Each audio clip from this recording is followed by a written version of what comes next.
To Wednesday Night at the Lab. Next week, Jonathan Martin will be here from the Atmospheric and Oceanic Sciences Department, and he'll be speaking with us about warmer winters and wavier jet streams, the cold season, and a changing climate. In 2 weeks, Joe Mason from Geography will be here to talk about dunes, dust, drought, and downpours, evolution of Great Plains landscapes, in changing past and future climates. His Twitter handle is more or less. And if you know what LUSS is, L-O-E-S-S, see, the soils people do. It's one of the great Twitter handles ever. So I'm looking forward to that. On Saturday, 3 days from today, we're going to have a special Saturday morning at 10 a.m. edition of Wednesday Night at the Lab right here. It's going to be with the McPherson Eye Research Institute, and it's called Snake Vision at the Biotech Center. Richard DeBiltzig from Pathobiological Sciences is going to talk about how snakes see and their vision. And then Will Vike from Anatomic Pathology is going to give his talk on snakes among us. So that'll be the special Saturday edition this Saturday, March 18th at 10 a.m. right here with the McPherson Eye Research Center, Eye Research Institute, sorry about that. Also, in about 4.5 weeks, starting on April 14th and running to the 16th, we're going to have the 21st edition of the UW-Madison Science Expeditions campus-wide open house, running Friday evening, Saturday, and Sunday, 24 venues to welcome you to come experience science here at your Public Land Grant Research University. Yay. And you can go find out more about that at science.wisc.edu or just type in Science Expeditions UW-Madison and the Google will probably take you right there. All right. I think we're ready to go.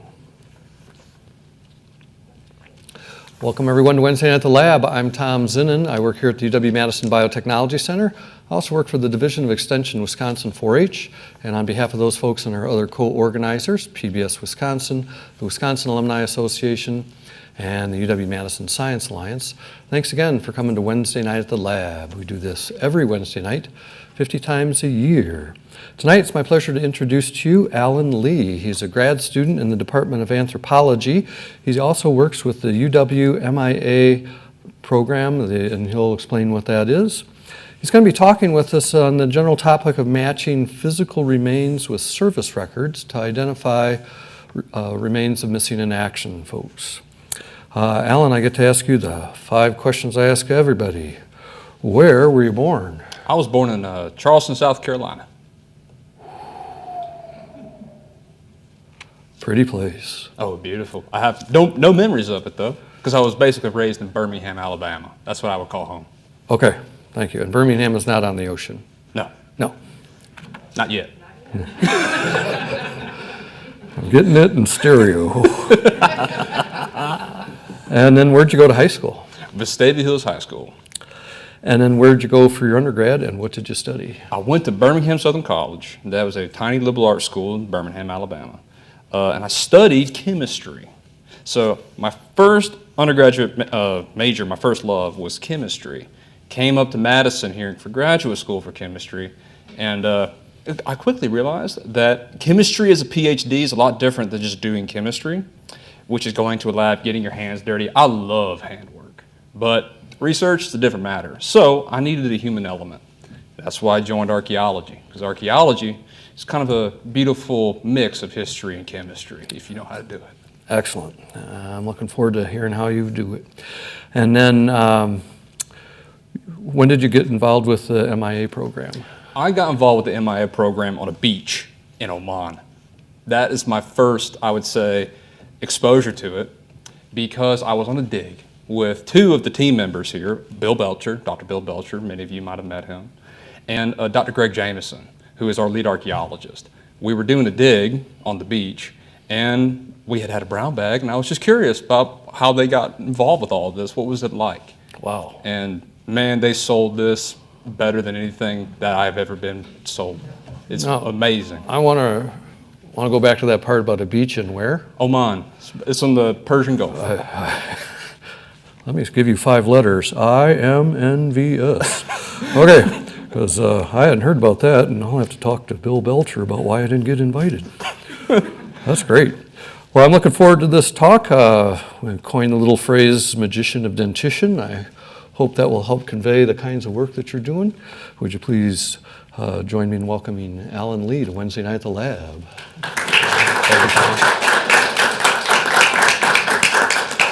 Yes, thank you everybody for coming out tonight. And thank you, Tom, for hosting and organizing this event. 50 lectures a year is an amazing feat. I can tell you, because in the archaeology program, we try to organize about 15 brown bags every semester. All the first or second years have to do it, and it is challenging. So putting together a series like this is quite the accomplishment. So thank you, Tom. Yes, my name is Alan Lee. Birmingham, Alabama is where I was raised. And today we're going to be talking about a project. It's a pilot project, really, from the MIA RIP team. The MIA RIP team is hosted right out of here at the Biotech Center at UW, University of Madison, Wisconsin. And its goal is to aid in the recovery, identification, and repatriation of missing in action service members, particularly from the World War II timeframe. I came into this project about 2019, and I've fallen in love with it ever since. I want to do this all the time.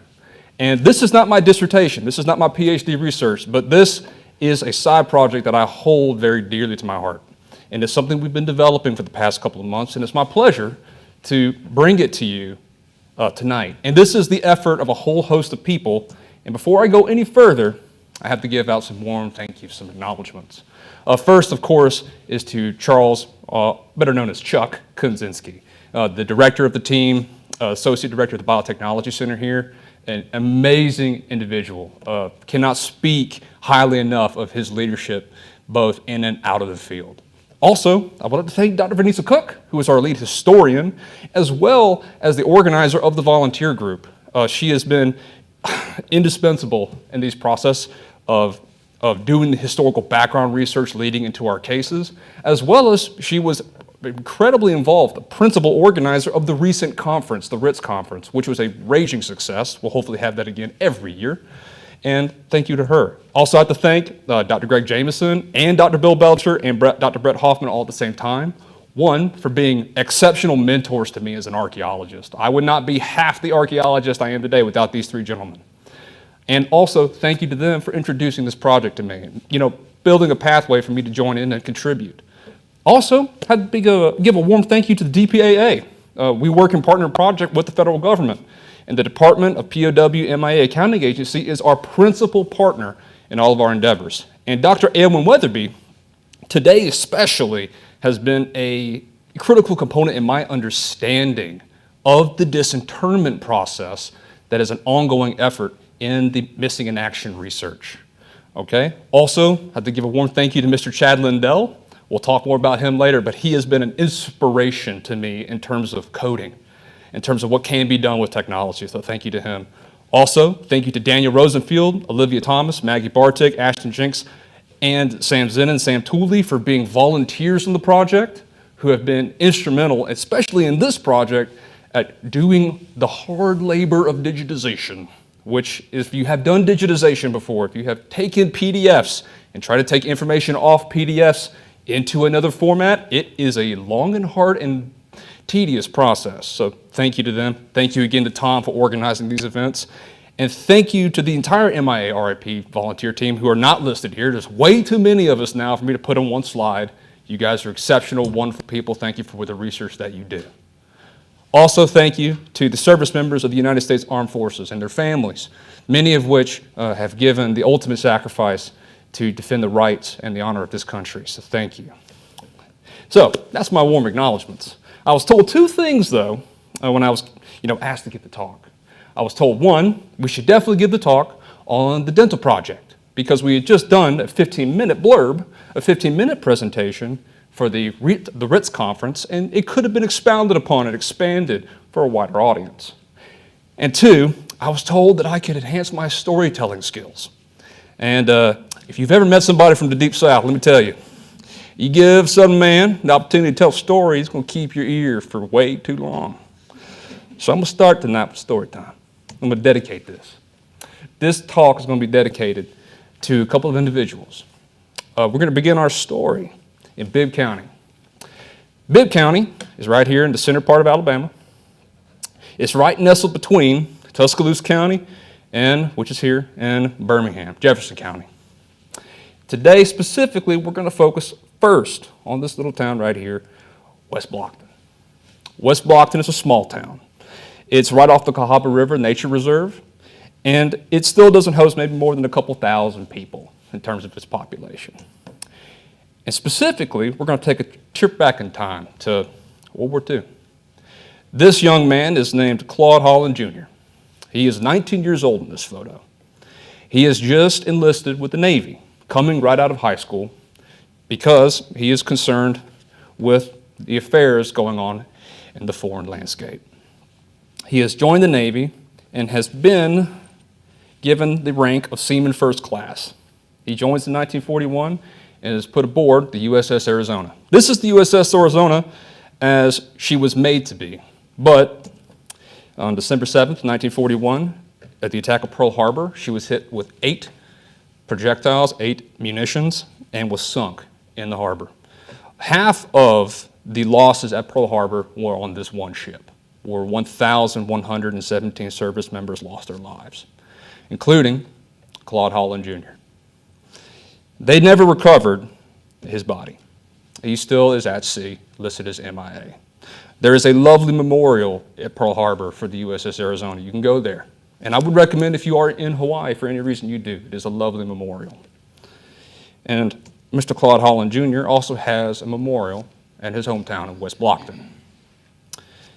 And Claude Holland Jr.'s death was a pivotal event in Bibb County because he was the first casualty of World War II. And he was very important to a lot of people, one of which was this young man. This is Victor Foster. In this photo, he's about 20 years old, and he is the underclassman of Claude Holland Jr. He was 1 year below him. They were very good friends. They were from a small town with a class size, the whole class, mixed class of multiple grades, couldn't have been more than 20 people. So they were very close. They grew up together. They were like brothers, thick as thieves. And when Claude Holland Jr. was killed at Pearl Harbor, Victor Foster graduated high school and decided that he was going to do something. He was going to join the Navy. He joined the Navy and was stationed upon the USS Jamestown. The Jamestown was a PT boat that was a retrofitted German yacht. This German yacht was stationed in New York Harbor when Pearl Harbor happened. Now, as it so happened, the Japanese Empire did not see fit to warn Adolf Hitler that they were going to attack the American forces. So the Germans never had time to evacuate their boats from our harbors. So Uncle Sam decided, well, we're just going to have to use that against you, I'm afraid. They took the USS Jamestown. They basically took the yacht, armed it up, painted it up, gave it some guns, and sent it off to sea as a PT boat. PT boats transport men, ammunition, supplies. And Victor Foster was the chief quartermaster of the USS Jamestown. He was responsible for navigation and logistics. So the USS Jamestown, being a small PT boat in the Pacific for its entire tour, was basically what might be considered a floating powder keg. One good strike from a torpedo, and the whole thing would have gone up. And Victor was lucky. He lived to his old age. He lived through the war along with all of his buddies from the USS Jamestown, as far as I'm aware. And I was lucky enough to call him Papa. He was my grandfather. And he didn't talk much about the war. Never really did. Not to me. Not to the grandbabies. But the death of Claude Holland Jr. meant a lot to him. And it's meant a lot to me. So, tonight I'm going to dedicate this talk to two very good men, both who are no longer here with us. The first being Claude Holland Jr. for the ultimate sacrifice that he and his family made on December 7th. And the second to Victor Foster for being an amazing man his entire life. All right. But now that story time is over, I do want to get into this talk, this presentation, by starting us with a bit of an overview. First, we're going to talk about the project background. What is this dental project? What are we talking about? Then, what is the methodology behind this project? Then I want to show you some of our current results. They're pilot results. They're very small, but they're very, very interesting. And then I want to talk about future directions. So, I'm going to start with our project goal. We want to accelerate the research process that leads to the disinterment and identification of unknown bodies from World War II. And we'll get into what unknown bodies means in a minute. We do this research by match-ranking dental records between missing persons and unknown bodies in terms of higher and lower probability. We're going to have 2 stacks of files. One stack is going to be a file list of people who are missing. The other stack of files is going to be bodies with no name. We are trying to accelerate the research process to link these together so that we can identify people and repatriate them to their families. What we are not doing, and this is very important, this project does not assert any kind of positive identification. We do not say that unknown body X is person Y. That is not what we're doing today. I want to tell you how this works by kind of using an analogy, starting with one that we may have all be familiar with or know someone personally who's been familiar with, choosing a college. First things first, when you're going to go to college, you have a huge country of options, tons of options. You need to do some research first and foremost to limit those options down to a pool that you can handle, a pool that you're comfortable with, that you want to look more deeply into. Once you've done that, then you're going to do the application process, right? You're going to send out your applications. Maybe a few of them will hit you back up. And then, once you've done that, then you'll finally visit and attend, all right? And it's no coincidence that we just so happen to have a W here. I mean, we're classy, right? This project is like the first step of choosing a college. There are so many files, there are so many IDPFs and X files, so many unknowns, that we just want to take the massive suite and hone our focus onto the highest probability matches. Then, after that is done, we give the highest likelihood matches. We don't say they're right or wrong. We just say, hey, we think these are the most probable things. Look here first. We hand those to the historians like Dr. Venice Cook, and then they examine them more deeply. Once that is done, then they take those cases, hopefully one after a long historical in-depth research process, take that one case to the DPAA and make a disinterment request. So this project is just the tip of a deep iceberg.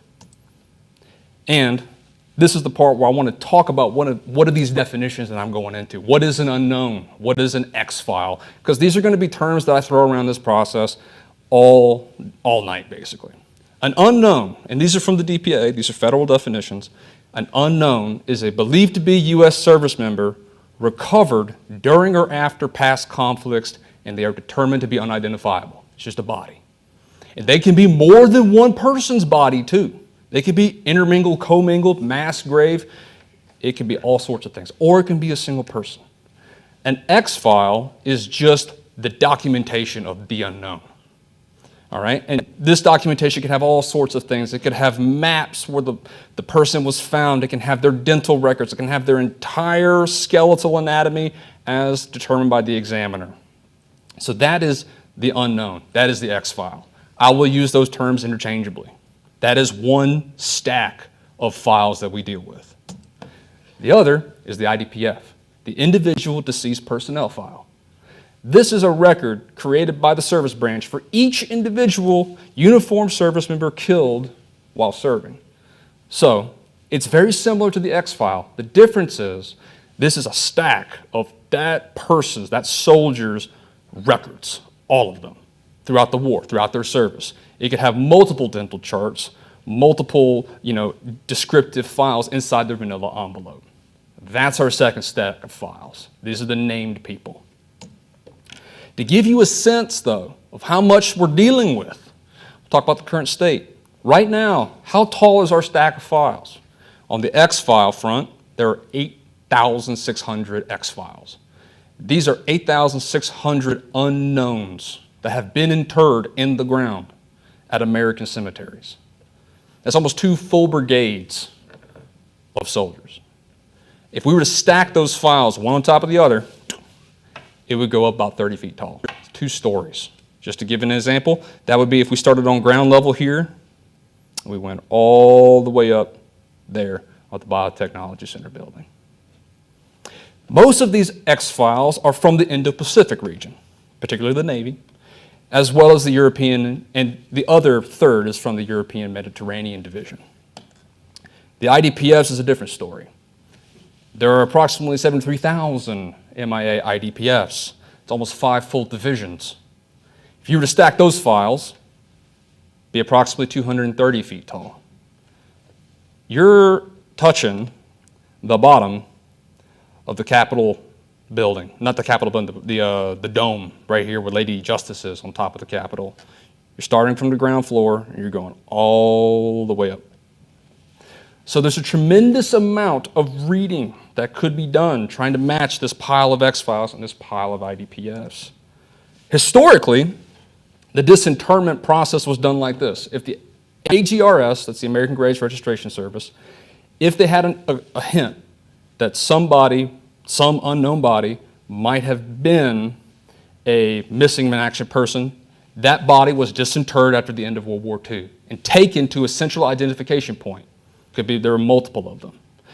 An examiner, a medical examiner, would examine that body right there at the central identification point and then make some kind of recommendation. Can you say, is this person this missing in action service member? Yes or no? If yes, amazing. Repatriate them, give the remains back to the family. Many times it was no, and that's how we get our X files. The X files come from this process where the AGRS said, we have no idea who this body belongs to. So, what has been done recently with all of these X files, all of these unknowns? There are 8,600 of them, right?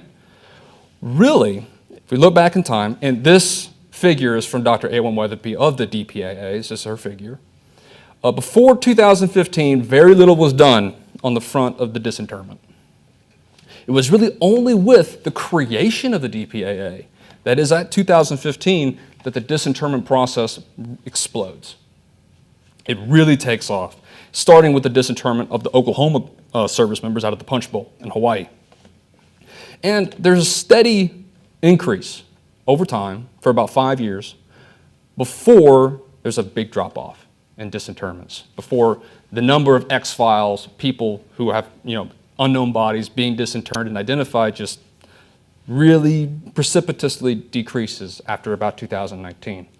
I don't know why that occurred. I have no idea. It could be the pandemic.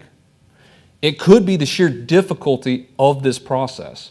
Because when you have stacks that are hundreds of feet high, in terms of what the material you're going to have to look through to make a disinterment request, it's very challenging. So we have an efficiency problem here. There are 8,600 unknown bodies, 73,000 IDPFs. Let me describe this problem, I think, in a way. There's the brute force method. This is, you have 2 stacks, and you're just reading files until you find a match. Let's assume the best case scenario, where you have incredible pre-filtering, so that you really, instead of having massive stacks, you only have 2 100 file stacks, 100 X files, 100 IDPFs. You know, in this best case scenario, all of these X files will be in this 100 IDPF stack. You know that for a fact. This is the best case scenario. So what you're going to have to do, you're going to have to start reading. In my experience, approximately 10 pages average is pretty reasonable for an X file and IDPF. So if you were to take one X file, read it, and then try to match it to your IDPF stack, you're going to have to read the approximate amount of 4 250-page books to match that X file. That's 4 novels. Now, the average American novel is 250 pages. If you wanted to match all of them, all 100 X files, well, you're going to probably have to read about 400 250-page books. That is a massive efficiency problem. I'm going to give a quote to you that I find very inspirational. This is from Dr. Stephen Chu. The Stone Age did not end because we ran out of stones. We transitioned to better solutions. Dr. Stephen Chu was the Secretary of Energy under the Obama administration, a renowned physicist. And the way we want to do this, how can we increase efficiency? Well, let's bring computers into this equation. Computers are very strong. First things first, they're fast. They're incredibly fast at doing analysis. This one's just basically stamping names on a golf ball. It can do this hundreds of thousands of times a minute. They're also very good at doing repetitive tasks. These are tasks that humans don't like to do. Like, for example, comparing a ton of X files together to IDPS. And computers are also incredibly precise. This is a robot. It is performing surgery on a grape. It is able to peel back the skin of this grape, and the gift doesn't go further, but it then performs an operation on the grape and then stitches it back together. So computers are fast, repetitive, so they don't tire out, and they're precise. They're excellent for doing comparisons. There's only one problem with computers. This is Simone Gertz. She is a renowned roboticist who is very famous for testing computational limits. Computers will do exactly what you tell them to do, no matter how dumb it is. Come on, YouTube. Come on. Play. Do the thing. Oh, no. Oh, will you not play? It looks like my YouTube link is broken. This is tragic. But suffice to say, look this up on YouTube later. Simone Gertz, the breakfast machine. She made a robot. It's trying to pour her a bowl of cereal. It is one of the funniest things you will ever see, as this robot proceeds to destroy her kitchen table. So, I'll leave that wonderful thought in your mind. So if you want to use computers to help you in this process, you got to speak their language. You got to speak simply, all right? Using basic data. And you also need to be very careful, because computers don't tell you what they're doing when they're doing it. You have to understand your process immensely. You cannot have a black box. That is, you put data in, mystery things happen, mystery results come out. That's not going to be any use to us, especially in this process, where it's this sensitive of information. So we're going to have to use some part of the X file data and the IDPF data to do these comparisons. And we chose teeth. One, teeth are kind of like a forensic fingerprint. They preserve well. They're unique to you. And this is just not how your teeth look, but what features do you have? What kind of fillings do you have? Cavities. Where are they on your teeth? This is like a barcode that preserves when someone passes away. It's a very useful thing. And it's easy to digitize. It's very easy to take dental records from World War II and transform them into something a computer can understand and compare. So here's our envisioned solution to this efficiency problem. First, we have our stack of IDPFs and X files. Okay. Then we're going to use a little backyard coding. We might need some powerful machines down the line. We have those here at University of Wisconsin. We have the Center for High Throughput Computing. The clusters here are world class. What we want is some sort of ranked tier list. You may have seen this if you have maybe if you have some teenagers who like YouTube tier list ranking. I do, I still do. What we're looking for is, can we separate out the top class of X file to IDPF matches, where they have the highest possible probability that we can determine with the data we use, so that our historians can take that information and do more in-depth analysis later.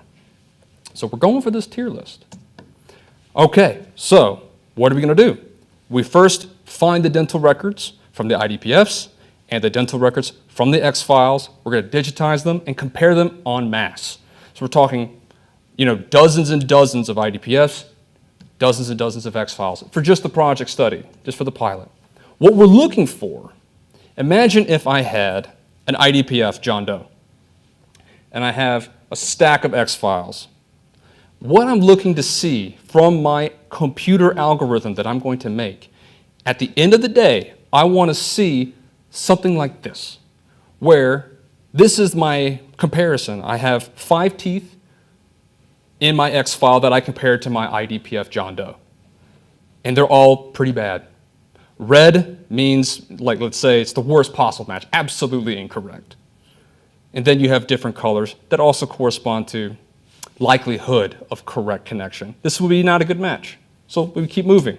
Go to the next X file. Case 2. Still have John Doe as my IDPF. What do I see here? Now I'm seeing some greens. I'm seeing some matches between my X file and my IDPF. This is not great, not terrible. Keep going. Something like this would be what I would look for, hope to see, stand out amongst the group, where you have an X file IDPF match where most of the comparisons that you have are green.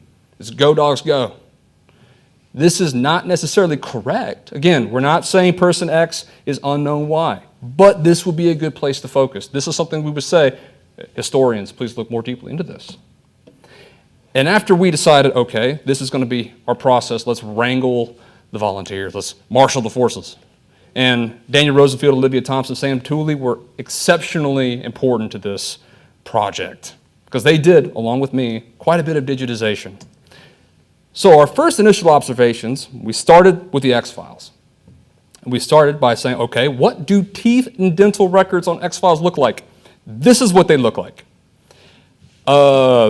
This is a bunch of nonsense at the start. We had no idea what any of this meant.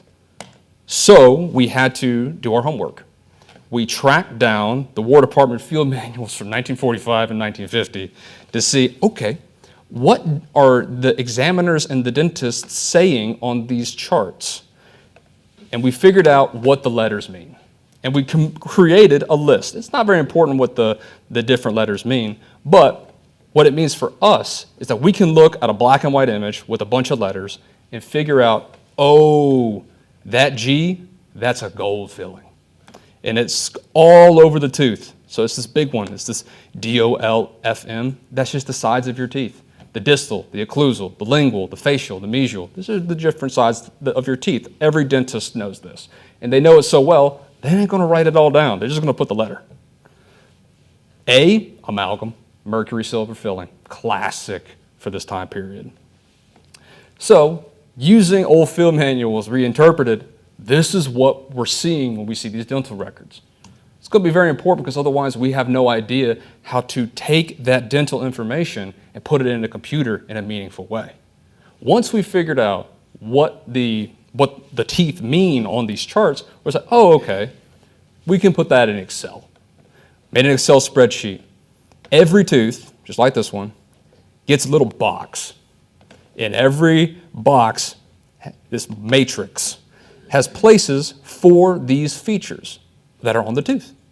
These are the fillings, the cavities, whatever it is. We put those features as they are right there in the Excel spreadsheet. And we do it for every tooth, and we do it for every X file that we looked at, every IDPF.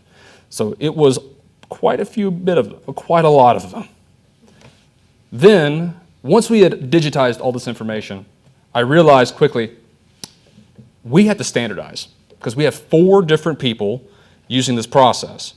It was quite simple to do that. All we did was alphabetize the feature in the computer.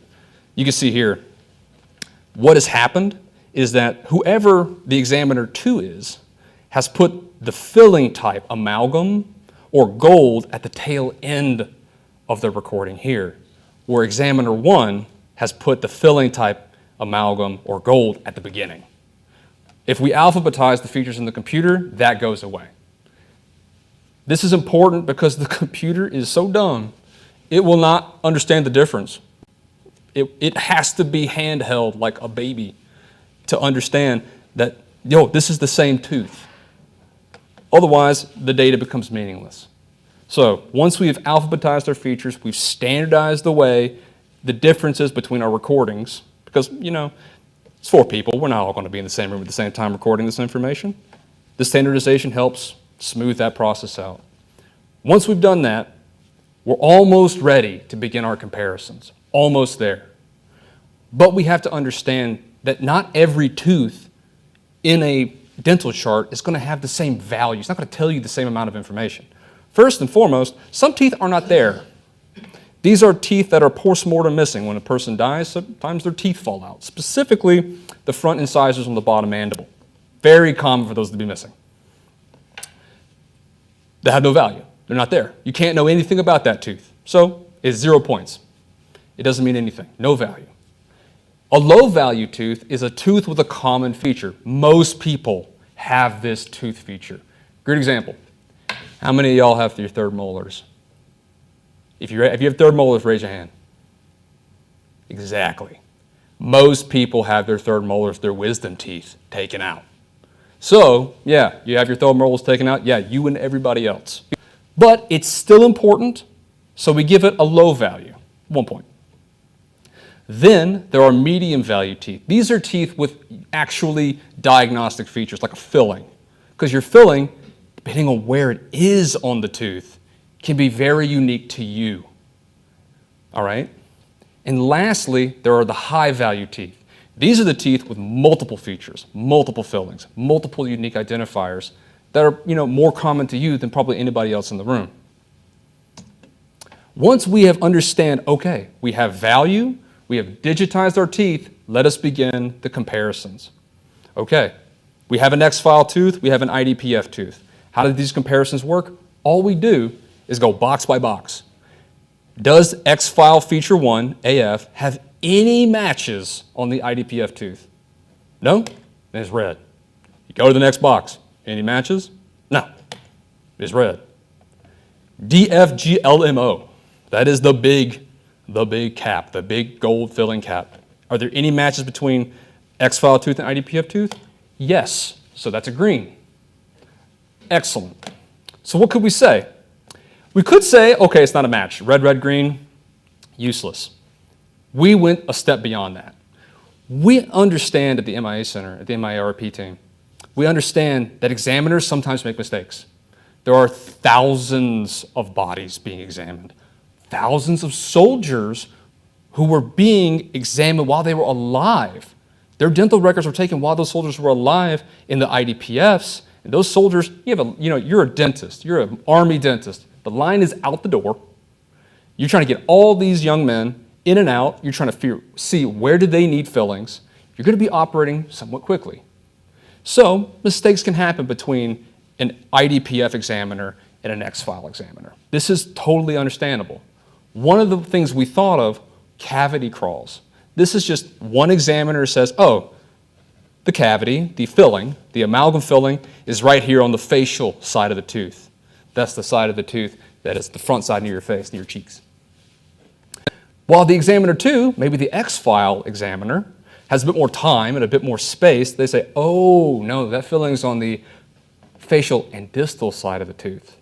That cavity's crawled. That's how we call it, the cavity crawl. Now, that could also be, maybe not a mistake, maybe a soldier, they have their dentistry, they have their dental checkup before they go out into the field.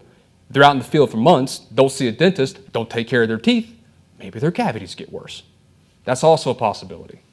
So we allow for a 1-letter difference between the filling types to say it could be a minor mistake. We would accept that as a minor mistake. Another kind of mistake is we call these the QRTUV errors. I took a histogram, and this is hats off to Chuck for this idea. He told me, why don't you check to make sure that the IDPF teeth and the X-file teeth have, the similar kind of reportings? Could it be that the IDPF, the examiners, the dentists who examined these soldiers while they were alive, did not care about certain kinds of features? And I was like, oh my God, you're right. What if they didn't care? What we found, this is the histogram for the X-file feature. Pay the most attention to the bottom bar, the down here's, these little features, the low ones. What we found, all the features that coordinated to the numbers that we chose, as well as P, Q, R, T, U, V, and W, do not show up on the X-files. The IDPFs. They do not show up on the IDPFs. They show up on the X-files, but not really the IDPFs. And these are the features that coordinate to little details, like did your tooth have a slight turn? Was it partially broken? A little unerupted? These are things that if I'm a medical examiner, I'm a dentist, for living soldiers, I don't care if your teeth are rotated slightly. That is not important. Do you have cavities that need filling right now? Because we need to get you in the field. So if there was a mistake in the computer, because computer only understands, does it match, yes or no? Does it match? If it says no, it's a mistake. But if the mistake was caused by one of these incredibly rare features, these QRTUV labels, we call that a minor error. And then this is the big one that we're still working on. This is the inversion error. Examiners sometimes get their left and right reversed. One examiner sees the dental chart and goes, oh, okay, that's the right side, that's the left side, and the other one does it completely reversed. And this might sound silly, but this happened. This is Private First Class Lawrence S. Gordon.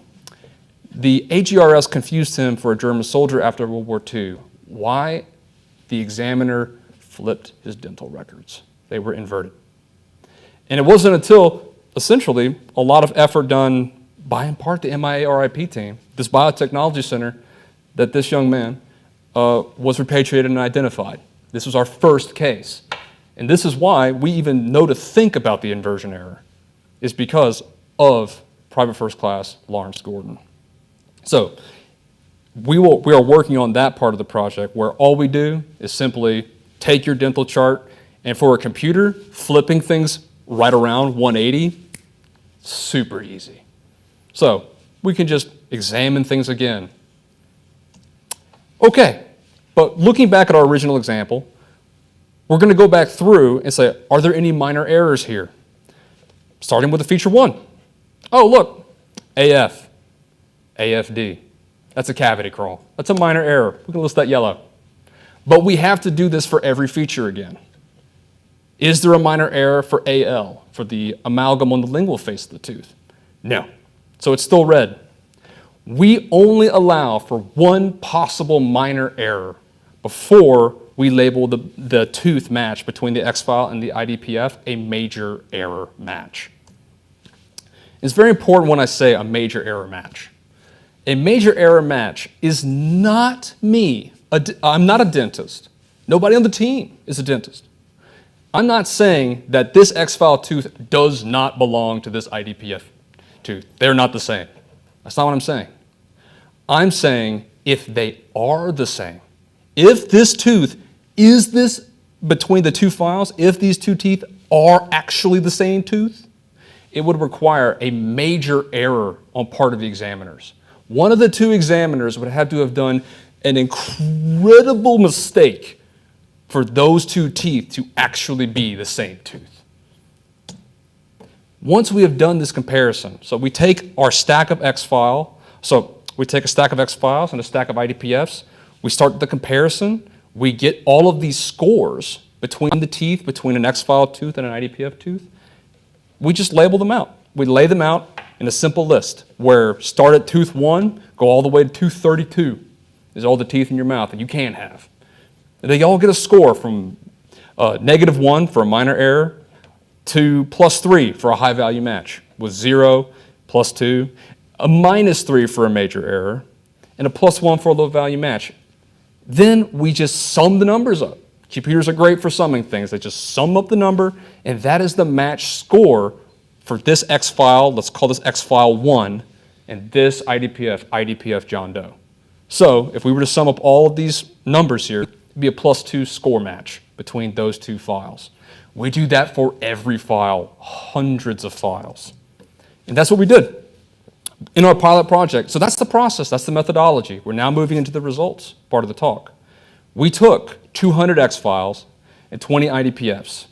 We digitized all of them in just the way I showed you. Then, using a MATLAB program that I made, we compared them. It took about 20 minutes, 4,000 comparisons, and it was on my laptop, so about the weakest little derpy machine you could imagine. And then I sorted the top 20 matches for every IDPF. So I had an IDPF 1 to 20, and they had names, Joe Atkins. And we took those names, those IDPFs, and we took the top 20 matches for every IDPF, the top 20 X-file matches. put them in one giant list. And then we filtered out the matches that had 2 or more major errors. That means when you're looking through the teeth, if you have major error, major error, major error, you're no longer in the top 20. Yeah, we filtered that through. Because remember, we're trying to find this ranked tier list. We want to see who is the top of the creme of the creme.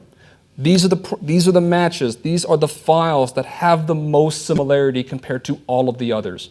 That way our historians can look more deeply into just a small group rather than a giant stack. And this was our results. As you can see, the top 3, belonging to Henry F. Albertson and Kearney J. Aikens twice, have scores, tooth scores, that are well above everyone else in the top 20. So, as a pilot project, to say, can we find the top rank? Can we find or begin to separate out the higher probability matches with this process? The answer is yes, we can. This means we have something to move forward to in the future. What are our future directions then? Where do we go from here? First things first, we want to use computer vision. This sounds really fancy because it's kind of, you know, self-driving cars. How does a car drive itself? It has to be able to observe the physical world and then, understand what is that object? What is that object? And then label it. That's fancy, but let me tell you how we're using it. We're using it like reading Rainbow, okay? All we need to do is teach our computer how to read. And this is where Mr. Chad Lindell comes in. He might have the coolest job title on earth. He is a contractor with the federal government. His job title is Solutions Architect. And he has been an inspiration to me in thinking about this process of how do you take an image on a computer and then train it to read. And this is as far as we've gotten so far. We've been able to take some part of a dental chart and we're beginning to break it down into bite-sized chunks. If you can imagine, the computer has no idea what the letter C is in caries. We're going to teach it. This will remove the time-consuming digitization process that we had to have 4 volunteers to do. Lastly, we need some real-life controls. It's one thing to have this methodology, to be able to separate out higher probability matches. But the scoring system I was using, completely arbitrary. I made that up because it made sense to me. I don't know if that's the best numbering system to separate out the higher probability matches. We need controls. We need solved cases. The one I would like to use is the USS Oklahoma. That was in 2015. A massive disinterment campaign was done by the DPAA out of the Punch Bowl in Hawaii to match and disinter the soldiers in the Punch Bowl and repatriate them. These are solved cases with X-Files and with IDPFs. That would be the holy grail of controls for me. That's something we're working on. And lastly, if we get a control sample, a large one, then we can go a step beyond and use supervised machine learning to refine that scoring process to the nth degree. The way this works is you have a training set of data. This is control data, right? Known solved cases. You give your computer these known groups of this is a good match, that is a bad match. You do it hundreds of times. Your computer learns to recognize what features make a good match and what features make a bad match. Then you can take unknown data, unknown files, put them into the machine, into the supervised machine learning algorithm, put it into the computer, and it will tell you with pretty decent confidence, okay, that's a bad match.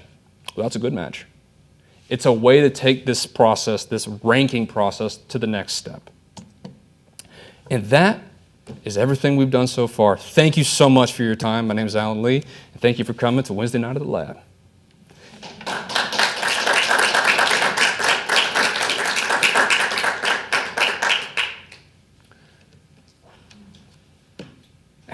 Questions?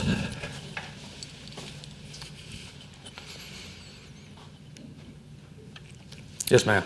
Dareth, wait a second here. I'm going to give you We the got to get the mic. microphone. This is for the remote viewers. And thank you for coming.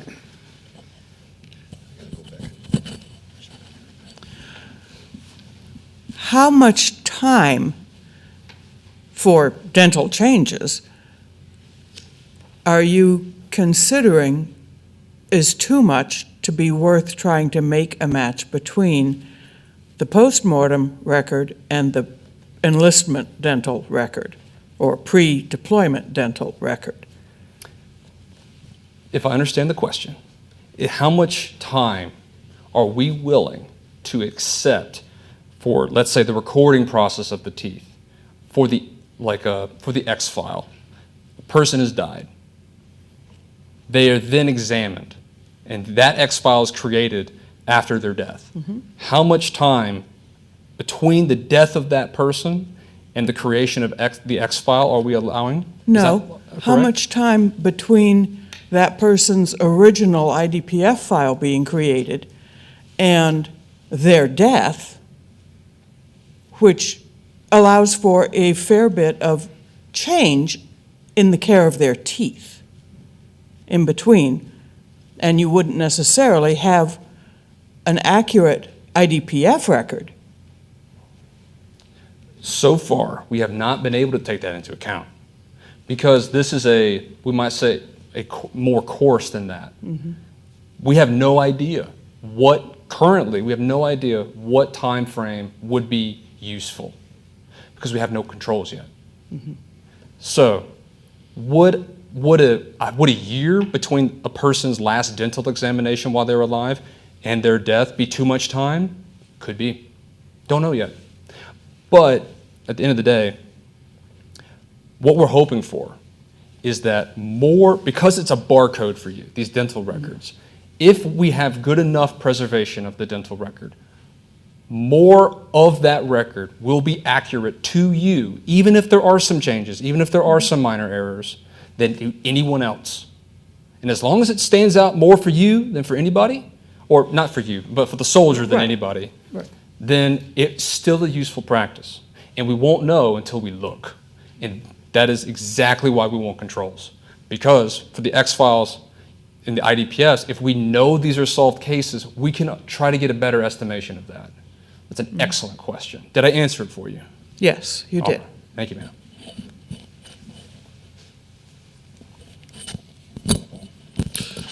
So, since you have 8,600 sets of remains, Right.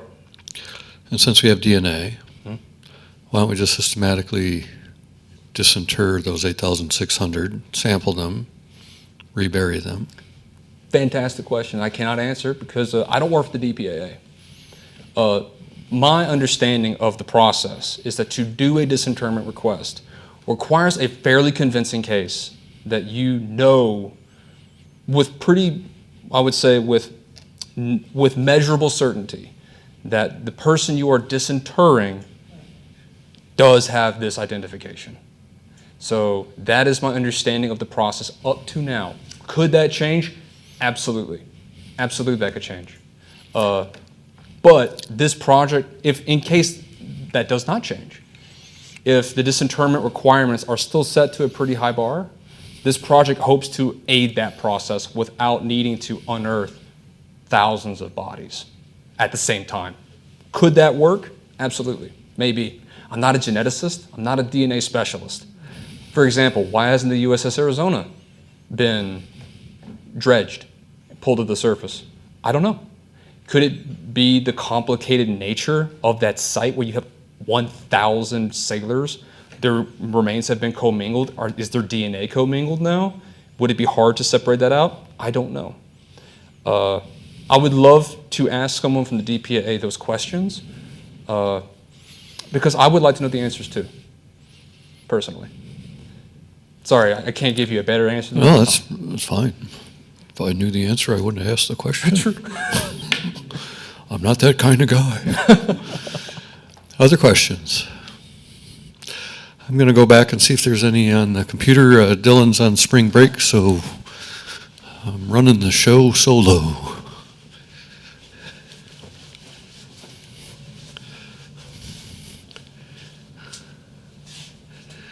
Let's see.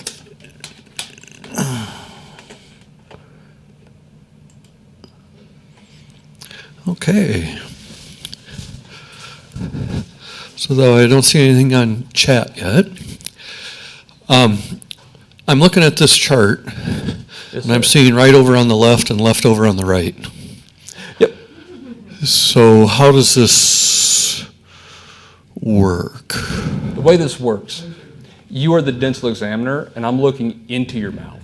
Right. Like we're looking at each Oh, other so right here. across to here. Exactly. Okay. When I look at you, and I'm writing from left to right, Okay. I begin writing, I'm automatically looking at your right side of your mouth. Okay. But that's the left of my perspective. I believe this has changed. I believe this is not how modern dentists notate their teeth, but this is what they were doing in the 1940s. No, that's fair, and it makes sense since you're going this direction, and you could lay that right across somebody's mouth, and that would be accurate, but I wasn't getting how that was. Well, I feel I'm right-handed, but if I'm left-handed. Ooh, question.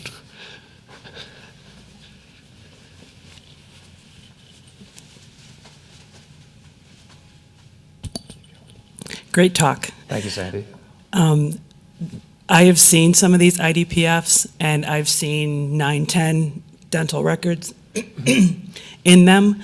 How are you accounting for that in recording, or did you have any of those cases in your examples where there's 8, 9, 10 different dental records in there? Yes. So this is a great question for two reasons.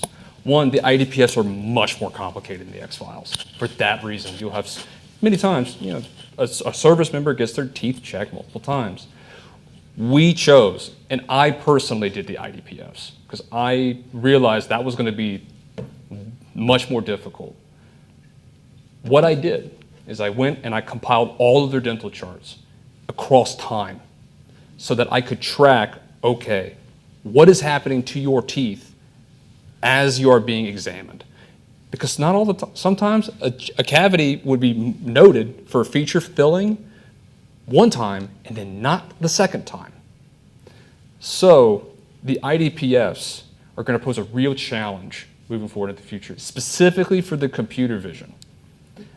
The way I'm envisioning this, pardon the pun, is that the IDPFs do not get treated with computer vision as of right now because of that stacking problem where you have to examine them across time.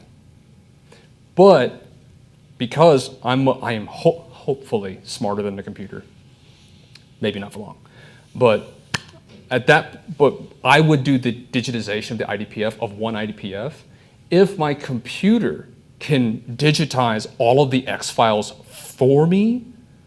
That saves me a tremendous amount of time because all I need to do is digitize one IDPF, compare it to all of the X files, and then I know, okay, does this person have a high probability match somewhere in this giant stack of X files? So you're absolutely right.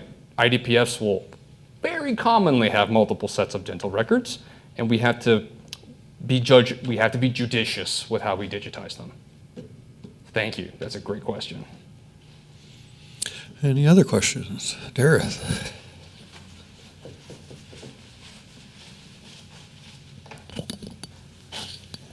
I realize at this point this is a process in development. Do you have any sense of what it costs to do an identification this way versus the potential cost of doing DNA analysis if you could access the unidentified service member's body? So, with the understanding that the process we're proposing here is not a true identification process. We're just shrinking the list for the researcher. At some point, you're going to have to do a disinterment and DNA analysis. That is unavoidable.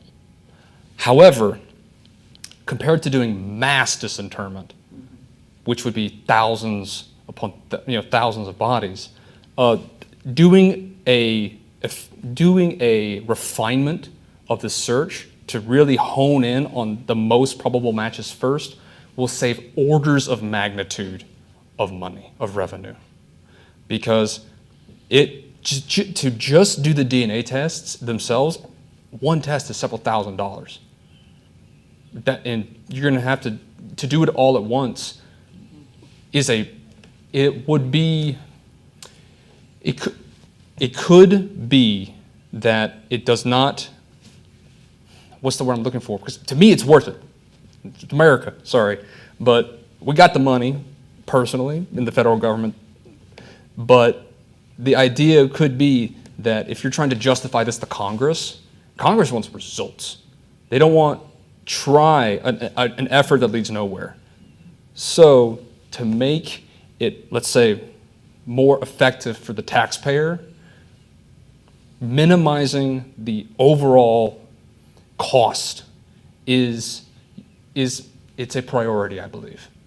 So, and because it's several orders of magnitude in my estimation, like you would save hundreds of thousands of dollars between disinterring everyone all at once and then doing all the DNA research, and then you have to do all the DNA tests of the relatives to make that match.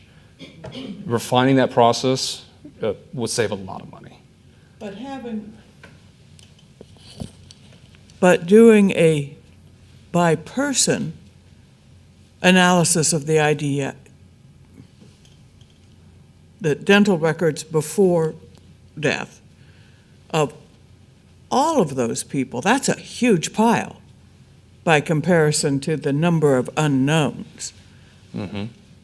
Wouldn't computerizing that pile analysis speed the process, make it more efficient, less time consuming, maybe accurate, maybe not?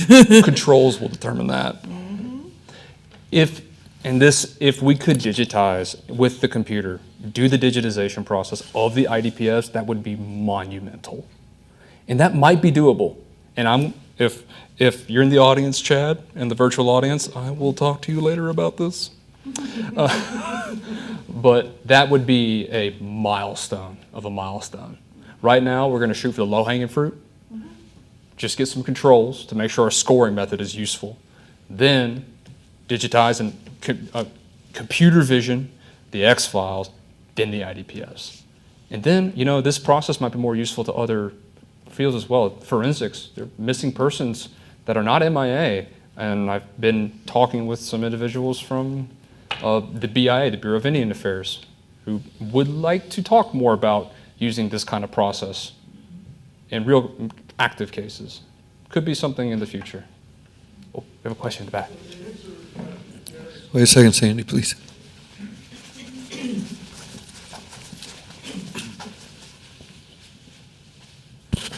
Since I'm a myopic electrical engineer, in electrical engineering, they have what they're called sensitivity analysis. So when you talk about your black box, if you have a circuit there and you vary every component of that circuit, it's called sensitivity analysis. So I would propose that you could do an economic sensitivity analysis to answer a political question of what is the best economic approach. So you have all these variables, and you can apply what's called sensitivity analysis to answer Dara's question. I will look into that, because that could be something very useful. Maybe not for me, not for this project, but for people who fund these kind of things. Do you have a sense of the timeline that you might, you're at the development stage now, but when do you think you might be to a point where you would have information to give to a researcher? So we hope to publish at some point within the next year. Really, that's going to determine on controls.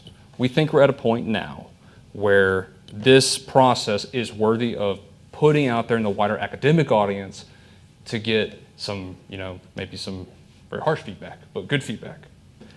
Beyond that, it's going to depend on I think one of the biggest factors into this is the DPAA interested in pursuing this process? If they're willing to help, maybe, for example, I teach. I would love to spend all of my free time doing this, but I can't do my own PhD, which is not this project, and be a person.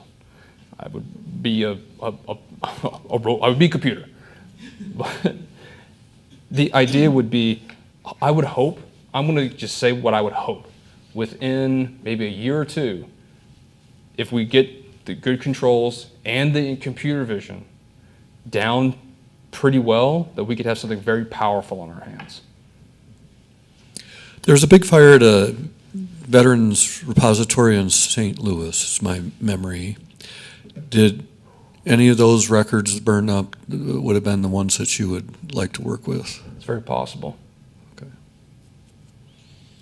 We have what we have. Okay. And I've been looking through some of the Oklahoma IDPFs, and some of them are not that well filled out, and it's unfortunate. So that's my next thing. Can you tell us more about the ship, the Oklahoma, why it was decided to refloat it, and then 800 and some remains buried at Punch Bowl. Mm-hmm. Can you tell us that story from 1942 on? Not well, but I'll try. So the USS Oklahoma was also destroyed in the Battle of Pearl Harbor. And it was sunk in the harbor and then dredged, as far as I can tell, relatively not that far after its sinking. So it rolled over, it didn't blow up the way the Arizona did. Exactly. It was recoverable in that sense.